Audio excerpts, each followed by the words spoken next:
And I spoke to South Carolina Senator and Judiciary Committee member Lindsey earlier this week and asked him how he thinks Gorsuch will fare in the Senate.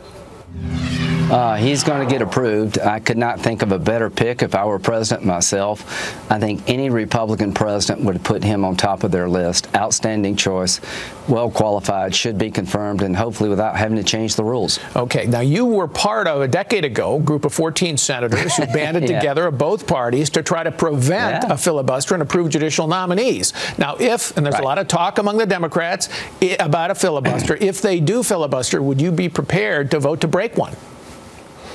I don't think I'm going to have to do that, but I will do whatever's necessary to make sure this president is able to choose a qualified nominee, and Neil Gorsuch is beyond qualified. I voted for Sotomayor and Kagan, not because I would have chosen them, because I thought they were qualified.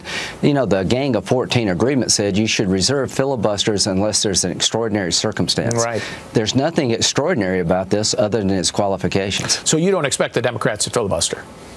No, I think it'd be done politically. There's at least 10 Democrats in Trump states that would look like not only did you lose the election, you lost your mind. How can anybody say that this man is not qualified as much as Sotomayor and Kagan? Now, you know, Schumer's got to tell the left to knock it off. Mitch McConnell kind of tamped the right down. When we shut down the government to repeal Obamacare when Obama was still president, that was kind of crazy.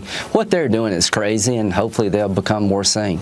Would you extend this crazy word to the opposition you're seeing, to the really across the board right now, to the president's cabinet nominees? I mean, they're voting against them. They're not showing up for hearings. What's going on? I think they're making the Republican Party more viable by the day.